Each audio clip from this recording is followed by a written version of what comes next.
رسول اللہ صلی اللہ علیہ وسلم نے فرمایا، جو شخص اپنے رب کا ذکر کرے اور جو اللہ کا ذکر نہ کرے، اس کی مثال زندہ اور مردہ کی طرح ہے، یعنی ذکر کرنے والا زندہ ہے اور ذکر نہ کرنے والا مردے کی طرح ہے۔ تو اللہ کا ذکر کرنے والا وہ شخص زندوں میں شمار کیا جاتا ہے، وہ زندہ ہے، اس میں زندگی ہے۔ لیکن جو شخص کبھی بھی اللہ کا ذکر نہیں کرتا، اللہ کو یاد نہیں کرتا، تو وہ ایسا شخص مرا ہوا ہے، مردے سے تشبیہ دی گئی ہے۔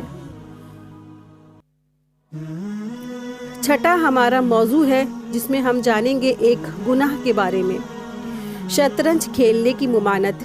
صحیح مسلم 5896 میں آتا ہے، رسول اللہ صلی اللہ علیہ وسلم نے فرمایا، جو شخص شطرنج کھیلتا ہے وہ گویا اپنا ہاتھ خنزیر کے گوشت اور خون میں رنگتا ہے۔ ساتواں ہمارا موضوع ہے، ہم جانیں گے دنیا کے بارے میں۔ استغنا انسان کو محبوب بنا دیتا ہے۔ ایک شخص نے رسول اللہ صلی اللہ علیہ وسلم سے عرض کیا، اے اللہ کے رسول صلی اللہ علیہ وسلم، مجھے کوئی ایسا عمل بتا دیجئے جس کو میں کروں تاکہ اللہ تعالیٰ اور لوگ مجھ سے محبت کرنے لگے۔ رسول اللہ صلی اللہ علیہ وسلم نے فرمایا، دنیا سے منہ موڑ لو تو اللہ تم سے محبت کرنے لگے گا، اور جو لوگوں کے پاس ہے یعنی مال دولت، اس سے بے رخی اختیار کر لو تو لوگ تم سے بھی بہت محبت کرنے لگیں گے۔ یہ ابن ماجہ کی حدیث 4102 ہے۔ تو اس سے پتہ چلتا ہے کہ ہمیں دنیا میں رہ کر اللہ سے اگر ہمیں محبت پانی ہے تو اس کے لیے ہمیں کیا کرنا ہے، اللہ کی محبت ہمیں کس طرح مل سکتی ہے۔ دنیا سے بے رغبتی کر کے اللہ سے محبت ہمیں مل سکتی ہے۔ یعنی یہ نہیں کہا جا رہا ہے کہ آپ ایک رہبانیت اختیار کر لیں، یہ مراد نہیں ہے۔ اس سے مراد یہ ہے کہ انسان دنیا کی چکا چوند کے پیچھے نہ مرا جائے اور اپنی زندگی نہ ختم کر لے۔ دنیا میں تو رہ کر اس کو اپنے فرائض ادا کرنے ہیں نا، لیکن دنیا کی چکا چوند، دنیا کے پیچھے بھاگنا، دنیا کے پیچھے اس کی دوڑ نہیں ہونی چاہیے۔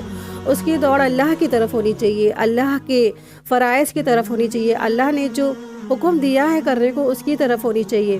تو پھر جب انسان دنیا سے کٹ کر اللہ کی طرف منہ موڑ لیتا ہے تو اللہ کی محبت اسے ملتی ہے۔ اور لوگوں کی محبت جب کب ملتی ہے؟ جب لوگوں کے پاس ہے نا، یعنی ان کی مال دولت، اس سے وہ بے رخی اختیار کر لے، تب اسے لوگوں کی بھی محبت ملے گی۔ بہت خوبصورت حدیث ہے، حدیث نمبر ابن ماجہ 4102 اس کا نمبر ہے۔ آٹھواں ہمارا موضوع ہے، ہم جانیں گے آخرت کے بارے میں، اہل جہنم کی فریاد۔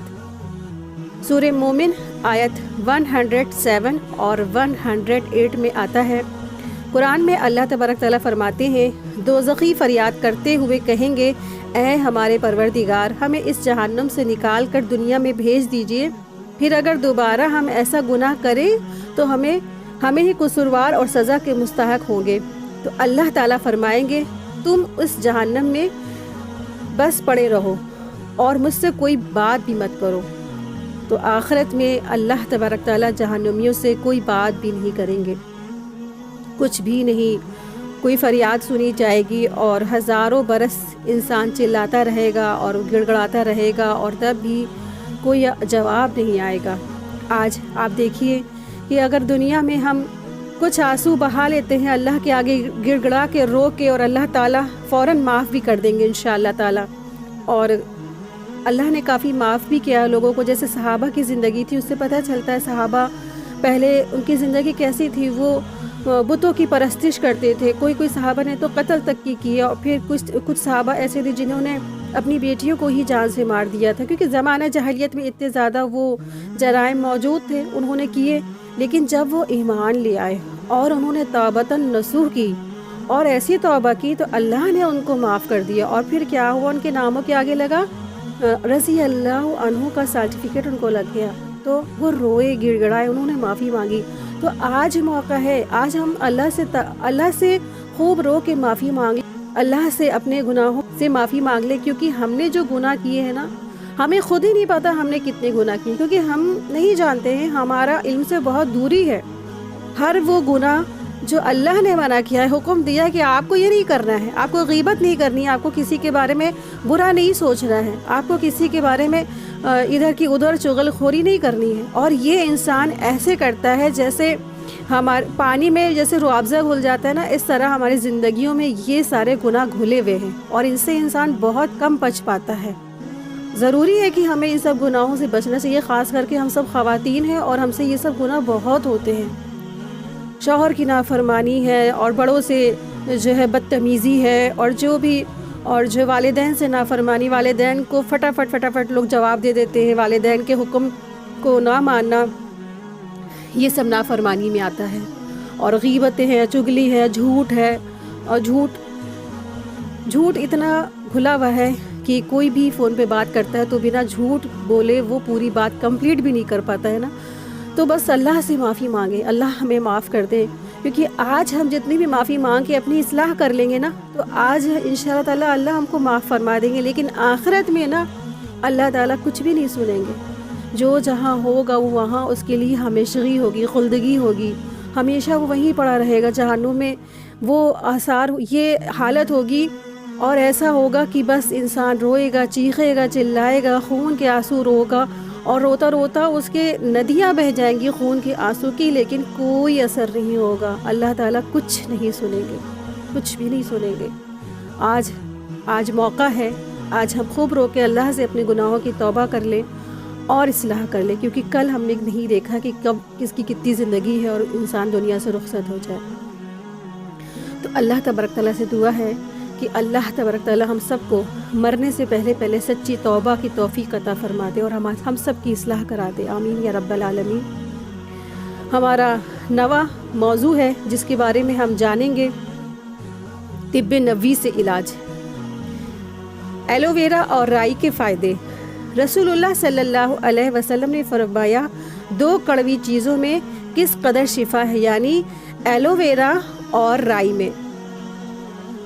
تو گھریلو جیسے کہ جو گھریلو جو نسخے ہوتے ہیں اس میں ایلو ویرا لگانے سے بہت فائدہ ہوتا ہے۔ ایلو ویرا جو ہے بہت اگانا آسان بھی ہوتا ہے، ایک اس کا بس جو ٹہنی ہوتی ہے بس پیڑ میں لگا دے، گملے میں لگا دے، وہ پیڑ ایسا نکلتا چلا جاتا ہے۔ اپنے اپنے گھروں میں آپ لوگ سب لوگ لگائیے۔ تو ایلو ویرا لگانے سے چہرے کو صاف ہوتا ہے، رنگ اس کا چہرہ نکھارتا ہے، جلد کی خشکی دور کرتا ہے، سر پر لگانے سے بال اگتے ہیں، اور جلے کٹے کے نشانات بھی دور ہوتے ہیں۔ اس کے استعمال سے شوگر کے مریض کو عافیت ہوتی ہے، اور رائی کا تیل دماغ کو قوت بخشتا ہے۔ مالش کرنے سے جسم میں چستی پیدا بھی ہوتی ہے۔ جو رائی کا تیل ہے اس کے یہ فائدے ہیں، اور ایلو ویرا کا جیل لگانے سے اس کے یہ فائدے ہیں، یعنی کہ چہرے کا رنگ نکھارنا ہے اور بالوں کا جھڑنا روکنا ہے۔ کچھ لوگ اس کا جیل نکال کے پی بھی سکتے ہیں۔ 10واں ہمارا موضوع ہے جس کے بارے میں ہم جانیں گے، قرآن کریم کی نصیحت ہے۔ سورہ انفطار آیت 6 اور 8 میں آتا ہے، اللہ تبارک تعالیٰ قرآن کریم میں فرماتے ہیں، اے انسان، تجھے اپنے رب کے بارے میں کس چیز نے دھوکے میں ڈال رکھا ہے؟ حالانکہ اس نے تجھے پیدا کیا ہے، پھر تیرے اعضاء کو درست کیا ہے، اور پھر تجھ کو برابر کر دیا ہے، اور جس نے چاہا تجھ کو جوڑ کر بنا دیا ہے، جیسا تجھ کو چاہا تجھ کو بنا دیا ہے۔ یعنی اللہ تبارک تعالیٰ اپنی نعمتوں کو یاد دلا رہے ہیں۔ اکثر انسان اللہ کی بہت ناشکری کرتا ہے نا، کہ اللہ آپ نے مجھے کیا دیا ہے؟ تو اللہ نے انسان کو صحیح سلامت درست پیدا کر دیا، یہ بہت بڑی نعمت ہے اللہ کی۔ اللہ نے ہمارے ہاتھ بنائے، پیر بنائے، جہاں بھی آپ دیکھیں جن کے ہاتھ نہیں ہوتے ہیں نا، ان سے اس کی قدر پوچھیے کہ ہاتھ کتنی بڑی نعمت ہے انسان کی۔ کہیں پہ بھی آپ کی ایچنگ ہوتی ہے نا، اور ان سے پوچھیے جن کے ہاتھ میں فریکچر ہوا ہے یا کسی کے ہاتھ نہیں ہے، تو ان سے اس کا درد پوچھیے کہ اگر ہاتھ کسی کے پاس نہیں ہے تو کتنی بڑی پرابلم ہوتی ہے اس کو۔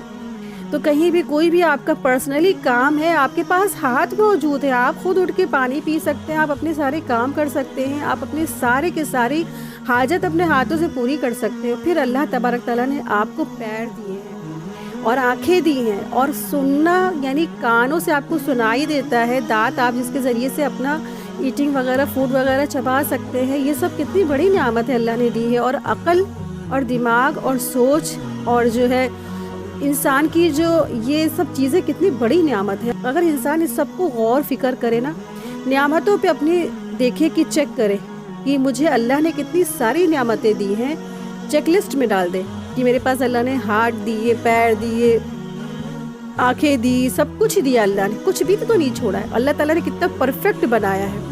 اگر اللہ تعالیٰ ہمارے سروں پہ سینگ اگا دیتے یا ہمارے اسکن پہ کانٹے کانٹے نکل آتے تو کیسے انسان جو ہے نا اس کا کتنے پرابلم ہوتی. اللہ تبارک تعالیٰ نے ہم سب کو بہترین ساخت پہ پیدا کیا ہے، سب سے خوبصورت بنایا ہے، اشرف المخلوقات بنایا. اس کے باوجود بھی انسان اللہ کی ناشکری کرتا ہے، تھکتا نہیں ہے. اللہ تبارک تعالیٰ سے دعا ہے کہ اللہ تبارک تعالیٰ ہم سب کو اپنا بہت بہت شکر گزار بنا دے.